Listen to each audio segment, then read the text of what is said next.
지금 교육부 산하에 비정규직이요 5만 명이 있답니다. 5만 5천 명이요 정확하게. 비정규직 8개 직종이 있는데요. 자, 이 부분을 보면 그 유치원 교실, 돌봄 교실 강사나 유치원 방과 후 과정 강사 이런 사람들도 있고, 또 학교에서 조리사 급식하는 사람들, 학교 수의라든지 이런 분들도 계시겠죠. 그런데 이번에 이 5만 5천 명의 교육 비정규직 중에서 겨우 1000명만 정규직으로 전환될 수 있다라고 교육부가 이 8개 직종의 전환 기준을 마련을 했습니다. 그래서 이 교육부가 아까 말한 유치원 돌봄교실 강사나 유치원 방과 후 과정 강사 1000명은 무기계약직으로 전환했고, 8개 직종의 5만 5천 명의 대부분을 차지하는 기간제 교사는 전환 대상에서 제외될 것이라고 확인을 했습니다. 그러면 문재인 대통령이 비정규직 제로를 선언했는데 학교에서는 실질적으로 이게 안 된다는 거예요. 그래서 이 8개 직종의 이 기준이 되는 부분이 기간제 교사, 영어회화 전문 강사, 초등 스포츠 강사, 다문화 언어 강사, 산학 계민 교사, 교과 교실제 강사, 유치원 돌봄 강사, 유치원 방과 후 과정 강사 등인데요. 자, 이 부분에서 쉽지가 않다라는 겁니다. 이 정규직이 된다라는 것이요. 자, 지금 현재 요즘 그 교대생들이 집회를 하는 거 보셨죠? 지난 주말에도 보면 많은 사람들이 집회를 했던 걸로 알고 있습니다. 그 집회 내용에 보면요, 일부 지금 전남이나 무슨 강원도, 충남 같은 데 빼고 말입니다. 이 교원 임용고시 시험에 있어서 지금 정원이 서울 같은 경우에 지금 대학을 졸업하는 사람이 한 450명 되는 모양인데 뽑는 사람이 105명 정도밖에 안 되는 모양이에요. 그러니까 한 350명이 교원이 되는 학과를 졸업하고도 임용고시에서 4.5명이 시험 청면 1명밖에 안 되고 나머지는 안 되는 거예요. 지금 된 사람 중에서도 대기 발령을 기다리고 있는 사람이 전국에 수천 명이 넘는 걸로 알고 있습니다. 발령을 못 받아가지고 임용고시를 통과했는데. 그러니까 한마디로 이 교대를 나왔다고 교사가 되는 게 아니라, 교사가 되려면 임용고시를 통과해야 되는데 그것도 수대일이고, 일부 무슨 강원도나 전남이나 이런 데는 교사를 못 구해서 기간제 교사고, 그런 데는 사람이 모자라고, 이 큰 대도시나 이런 데는 교사가 되려면 끝도 없이 기다려야 되는 일이 발생을 하고, 시험을 통과해도 몇 년째 대기를 하고 있는 겁니다. 그런데 기존의 기간제 교사들을 갖다가 정규직으로 해버리면, 그러면 현재 교사가 되고 싶어서 대기를 하면서 임용고시를 보려고 하는 사람이나, 임용고시가 되었는데도 교사 발령을 못 받고 있는 사람은 어찌 되는 거냐, 이 난리가 나면서 지금 교육부가 문재인 대통령의 뜻을 어지간하면 존중하려고 했을 건데도 불구하고 5만 5천 명 중에서 1000명밖에 전환을 못한다는 겁니다. 그러니까 현재 이 교육계에서 벌어지고 있는 현실을 외면한 채 비정규직 제로를 이야기를 한 거겠죠. 왜? 오늘 아침에도 났습니다만은 학생들 숫자가 작년보다 초중고등학생 숫자가 16만 명이나 줄었다 하지 않습니까? 그래서 학생들 숫자가 점점 줄어들고 있고, 그런 상황에서 지금 학교는 필요로 하는 선생의 종류가 점점 다양해져 가고 있습니다. 그런데 앞에 말한 유치원 돌봄교실 강사나 유치원 방과 후 과정 강사 같은 사람 합쳐서 한 1000여 명만 무기계약직으로 이렇게 전환하고, 그러니까 이걸 정규직 1000명이라고 한 거예요. 실제 정규직이 아니라. 나머지 기간제 교원이나 영어회화, 다문화 같은 이런 사람들은 다 현행처럼 비정규직으로 갈 수밖에 없다는 겁니다. 그러다 보니까 기간제는 또 기간제 교사들대로 일괄 정규직을 전환해달라 그러고, 교원단체는 그러면 교원을 임용할 수 있는 기준이 다 흔들려 버리니까 안 된다고 하는, 지금 그래서 교대생하고 또 더 나아가서 기간제 교사끼리 서로 집회를 하고 난리가 났습니다. 이 혼란을 왜 이렇게 불러일으키는 겁니까? 대통령이 입으로요. 교육계 하나만 보더라도 이 정도로 복잡한데 남은 정부 부서에 이런 일들이 얼마나 더 많겠습니까? 그것뿐만 아니라요. 최저임금 재정 지원을 하는데 5년 동안에 28조가 더 들어간다라는 지금 계산이 나왔는데요. 이것은 정부가 내년 예산에 일자리 안정자금을 3조를 배치했는데, 일자리 안정자금이 뭔가 하면요, 내년에 최저임금이 16.4%가 올랐습니다. 엄청나게 올란 거죠. 5년간의 평균 최저임금 인상률이 7.4%인데요. 9%가 평균 오르는 것보다 더 올랐습니다. 그러면 이 5년간의 평균 인상률보다 더 오르는 9%를 정부가 지원을 하기 위해서 내년에 3조가량이 투입이 되는데, 이거를 갖다가 앞으로도 계속 지원을 할 것이냐라는 문제를 놓고 봤을 때, 내년에는 3조지만은 이것이 가면 갈수록 점점 늘어나게 될 거고, 그러면 5년 동안에 최대 28조까지 더 늘어날 수 있다는 겁니다. 자, 정부가 2020년에 10,000원을 달성하기 위해서 그때 14%를 인상하면 그때까지의 5년 평균을 이렇게 12%를 넘는 2%에 대해서 또 투자를 해야 되고요. 2019년이 된다고 해서 10,000원이 넘었다고 해서 최저임금을 또 인상액을 무시하느냐? 그때 또 인상시켜 줘야 될 거라는 겁니다. 그러면 이런 식으로 가게 되면 감당을 못할 상황이 벌어질 건데, 이 일을 어찌하여 벌이고 있냐는 겁니다. 그래서 이런 문제에 있어서는요, 한번 재정 지원을 해주고 나면 그 다음에는 끊으면요, 뺏긴 걸로 생각해서 저항이 세기 때문에 줬다가는 못 끊습니다. 주면요 계속 줘야 되는 거예요. 10,000원이 넘어도 또 그 다음부터는 인상 안 할 겁니까? 자, 10,000원이 되었으니까 앞으로 5년간은 못 올린다 하겠습니까? 또 그때부터도 평균 인상률 이상으로 매년 10%, 10몇 %씩 올려줘야 될 거예요. 그러면 정부의 돈은 점점 더 눈더미처럼 이렇게 늘어날 건데, 그래서 외국에는 이런 최저임금을 받거나 이런 사람들에게 있어서 정부가 돈을 주기보다는 한마디로 다른 지원을 하고 있다는 겁니다. 어떤 형태의 지원을 하느냐? 시급 800만 원 미만 근로자들의 사업장의 대상으로는 설비나 기계 도입 비용을 지원해서 사업자를 도와준다든지, 또 사업장의 여러 가지 처우 개선을 위한 돈을 갖다가 좀 이렇게 지원해 준다든지, 더 나아가서 프랑스나 미국 같은 경우에는 이 최저임금이 올라가는 부분에 대해서 저임금 근로자를 고용한 사업장에서 사회보험료를 일정하게 정부가 부담해 준다는 거죠. 의료보험이나 연금 같은 부분을요.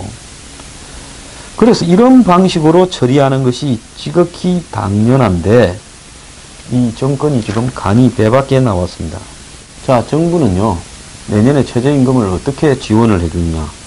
인상된 최저임금을 지급할 여력은 있지만은 재정이 부실한 사업장과 아예 지급할 여력이 없는 사업장을 나눠서 앞에 말한 A는 140만 명, B는 160만 명, 합쳐서 300만 명이라 본다는 겁니다. 그래서 A 사업장은 이 아까 말한 5년간 평균 인상률을 상회하는 9%에 대해서 월 12만원, 그리고 사회보험료 지원 1만원 해서 13만원을 지원을 해주고, 아예 여력이 없는 사업장은 오래 굴러가지 못할 거라고 생각해서 그러는지 13만원의 절반만 지원을 해주겠다, 이렇게 책정을 해서 총 최저임금 지원금을 A 사업장에는 2조 1,000억, B 사업장에는 9천억을 지원해 주겠다, 이런 입장입니다. 자, 이거는요, 정부와 기업의 영역에 대한 침해이자 정부가 간접적으로 최저임금을 받는 사람들의 어떤 이 부분이 도움이 되도록 도와주는 부분을 떠나서 정부가 임금 일부를 직접 주겠다고 나서는 것 또한 잘못이고요. 이런 부분이 자칫 잘못하면 문을 닫아야 될 업체가 문을 닫지 않고 구조조정되어야 될 업체가 구조조정이 되지 않도록 하는데 일조할 수도 있고요.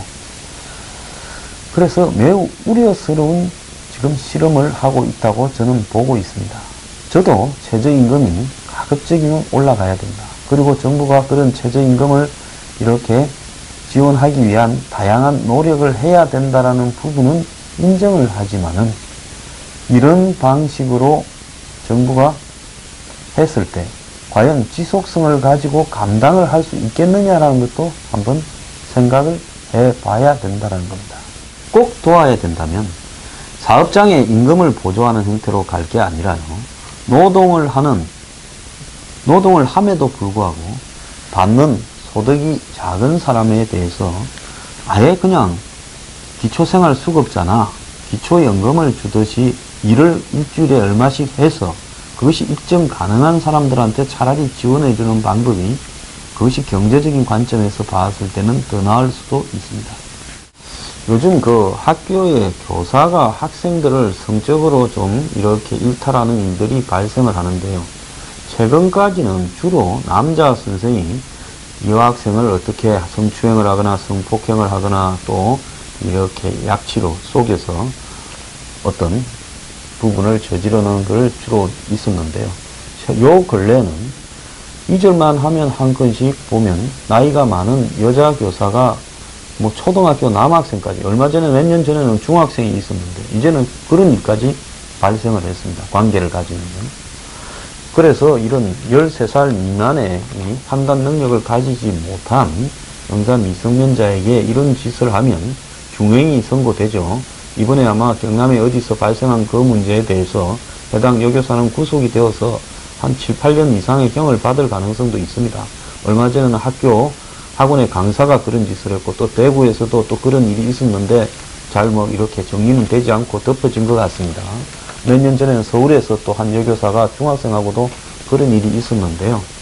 근데 남성이 저지르는 부분에서는 남성의 한마디로 성적 욕망에 의한 폭행이라 이런 부분으로 비판을 하면서 여자 선생이 그런 부분을 했던 부분에는 어떤 계기가 있었을 거다.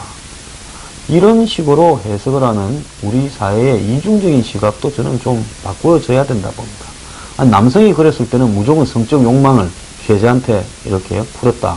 이렇게 해석을 하면서 여자 선생이 그랬을 때는 그것이 무슨 그 여성에 대한 어떤 이상한 행동을 한 계기를 찾아보자라고 우리 사회의 이런 심리 분석가나 또 언론들이 그런 식으로 이야기를 하는데요. 그야말로 남녀를 바라보는 관점에서의 편견 아닌가. 요즘 뭐 남성, 여성에 대한 성차별을 하지 말고 고르게 보자면 이런 문제를 대하는 시각에서도요. 남자가 저질렀을 때 그건 늑대고 도둑이고 범죄자라면 여성이 저질렀을 때도 똑같은 것이고 남성이 그런 짓을 했을 때 발찌를 채워야 된다면 여성이 저질렀을 때도 똑같이 발찌를 채워야 된다는 겁니다. 성적인 문제를 가지고 이렇게 하나의 사건을 바라보는 시각이 달라서는 안 된다라는 이야기를 하고 싶고요. 얼마 전에 김양 박양이라고 초등학생을 갖다가 납치를 해서 죽여서 신체를 훼손하고 일부를 보내고 한 그 잔인한 애들이 있었죠. 한 명은 미성년자라 해서 최고형 20년을 구형받았고 한 명은 무기징역을 받았는데 이 사건에 대해서도 저는 우리 사회에 여러 가지 압력이 보여지는 것 같습니다. 지난번에 기억나시죠?